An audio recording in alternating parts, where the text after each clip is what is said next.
Hello, हाय, नमस्कार. श्री स्वामी समर्थ. आज बघूया श्री गणेश उत्सवासंबंधी. श्री गणेशाची मूर्ती गणेश चतुर्थीच्या 8-10 दिवस आधी देखील आणून घरी ठेवता येते. ती आदल्या दिवशीच घरी आणावी असे नाही.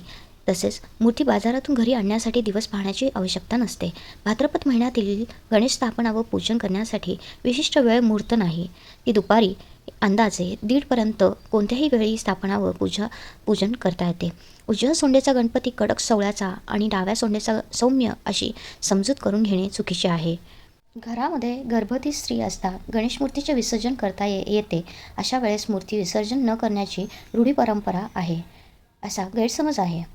गणपती स्थापन झाल्यावर काही विघ्न आले तर दुसऱ्यांकडून लगेच गणपती विसर्जन करून घ्यावे. एखाद्या वर्षी उत्सवाचे दिवस कमी झालेले चालतील. श्री गणेश मूर्तीचे विसर्जन मंगळवारी, कोणत्याही वारी तसेच कोणतेही नक्षत्र असताना करावे.